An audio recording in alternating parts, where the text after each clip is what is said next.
ఒక చిన్న స్టోరీ చెప్తాను. ఒక కోర్టులో ఒక కేసు వచ్చింది.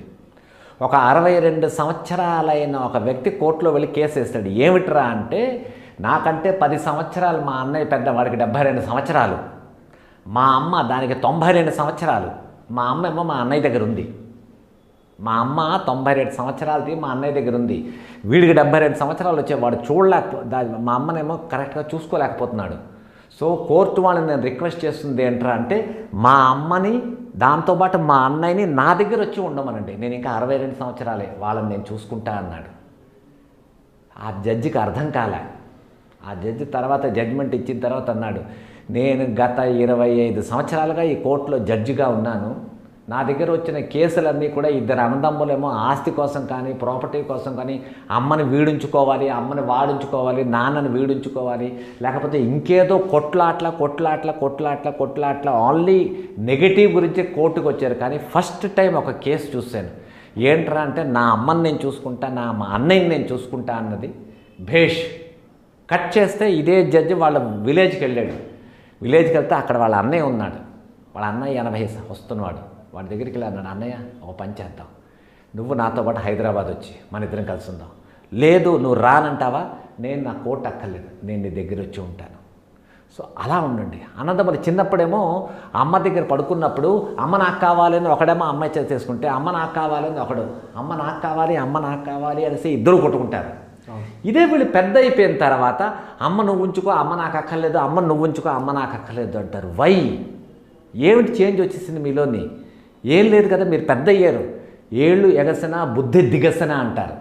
ఏళ్ళు వస్తున్న కొద్దీ బుద్ధి పెరగాలి, కానీ ఏళ్ళు వస్తున్న కొద్దీ జనాల బుద్ధి దిగిపోతున్నది.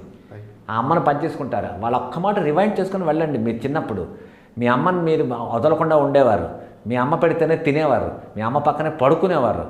అలాంటి అమ్మని మీకు పాలు పెంచి తన రక్తాన్ని పాల్లో మార్చి పెంచితేనేమో పెద్ద అయిపోయిన తర్వాత మీ అమ్మను ఎందుకు షేరింగ్ చేద్దాం అనుకుంటున్నారు, ఎందుకు వద్దనుకుంటున్నారు? What is this? మీ దగ్గర డబ్బు ఉందనా? డబ్బు ఉంటే మీ అమ్మకి డబ్బు అక్కర్లే, మీ అమ్మకి నువ్వు కావాలి ఎప్పుడైనా. సో ఈ విషయాలు ఏంటంటే, ఇది ఆధ్యాత్మిక ఆర్ డివోషనల్ అలాంటిది కాదు. ఇది ఒక మనిషి తాలూకా బేసిక్ నేచర్. ఇది నేను స్టడీ చేస్తున్నాను. ఇవాళ రోజులో ఎందుకు మనకి ఇంతలా తక్కువ అయిపోతున్నది? ఇప్పుడు ఇంకో విషయం చెప్తాను మీ అందరికీ, వినండి. ఎక్కడైనా ఫంక్షన్ అయింది, బాబాయ్ తాలూకా కూతురికి పెళ్ళి. సో బాబాయ్ కూతురు పెళ్ళి అయినప్పుడు ఈ వైఫ్ హస్బెండ్ వెళ్ళిపోతారు, పిల్లలు తీసుకెళ్ళరు. ఎందుకు? అక్కడ బాబాయ్ కూతురు పెళ్ళి కదమ్మా, మీరు ఎందుకు రావక్కర్లేదు, తీసుకెళ్ళండి ఫంక్షన్స్కి, మీ పిల్లల్ని తీసుకెళ్ళండి. మీ పిల్లల్ని ఫంక్షన్కి తీసుకొని వెళ్తేనే బాబాయ్ అంటే ఎవడో వాళ్ళకి తెలుస్తుంది, మావయ్య అంటే తెలుస్తుంది, పిన్నమ్మ తెలుస్తుంది, అత్తమ్మ తెలుస్తుంది, వాళ్ళ పిల్లలు ఎవడో తెలుస్తారు. రేపటి రోజులోనే మీరు పోతారు. పోయిన తర్వాత మీ పిల్లల్ని మీ ఫ్యామిలీలో ఎవరి దగ్గరికి తీసుకెళ్ళలేదు. ఈ పిల్లలిద్దరూ వేరేగా ఉండిపోతారు. ఒకడు అమెరికాలో, ఒకడు రష్యాలో ఉంటాడు. వాడికి మన రిలేటివ్స్ ఎవ్వరూ చుట్టాలు తెలియదు. What else? వాడు ఒక్కడే అయిపోతాడు. ఏకాకి జీవితం నాది. అది మీ పిల్లలకి రానీకండి.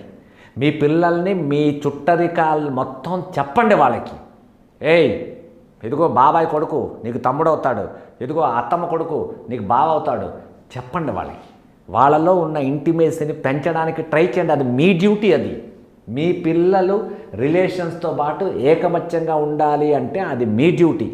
మీరే మీ పిల్లల్ని ఎక్కడికి తీసుకెళ్ళకుండా చిన్నప్పటి నుంచి తాతమ్మ దగ్గరికి నువ్వేం వెళ్ళక్కర్లేదురా, తాతగారి దగ్గరికి, అమ్మమ్మ ఎందుకు పంపించండి, మీ తాత దగ్గరికి పంపించండి. వేసవి సెలవులు వచ్చే హాలిడేస్ ఇచ్చారా, విలేజ్కి పంపించండి పిల్లల్ని. అక్కడ తాత ఉంటే, మా అమ్మ ఉంటే, అమ్మమ్మ ఉంటే, మావయ్యలు ఉంటే వాళ్ళ దగ్గర ఉంటారు. వాళ్ళు ఎఫెక్షన్ పెరుగుతుంది. Other than love and affection ఇంకేమీ లేదు సార్. డబ్బు సంపాదించారు అంటే మీ దగ్గర డబ్బు రాగానే మీ దగ్గర చీడ పురుగులు వస్తాయి 10 మంది. ఇప్పుడున్న యూత్కి చెప్తున్నాను, మీ రిలేటివ్స్ మీరు వద్దు, నేను ఒక్కడనే ఉంటాను, 24 గంటలు మొబైల్లో చూసుకుంటాను, ఈ మొబైల్లో వాట్సాప్ పంపిస్తాను, లైక్స్ పంపిస్తాను, షేర్ పంపిస్తాను. What else?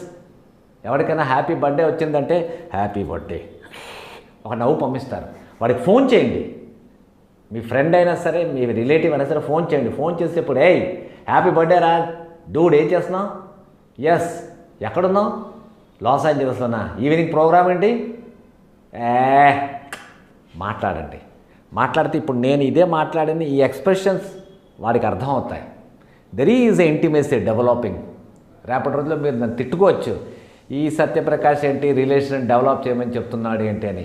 బట్ రిలేషన్స్ అన్నది కావాలి. రిలేషన్స్ లేకుండా ఈ మనిషి మీద, ఈ భూమి మీద ఈ మనిషి అన్నవాడు ఏకైక అయిపోతాడు. A man alone is a mad man. పిచ్చోడుగా బిహేవ్ చేస్తాడు, పిచ్చెత్తిపోతాడు. అది మీ పిల్లలకి రానీకండి. వాళ్ళకి మీ ఫ్యామిలీతో పాటు ఉంచండి, ఉంచి తీరండి. మీకు అర్థమైతే మంచిది, లేదైతే మీ కర్మ, దానికి నేనేం చేయలేను.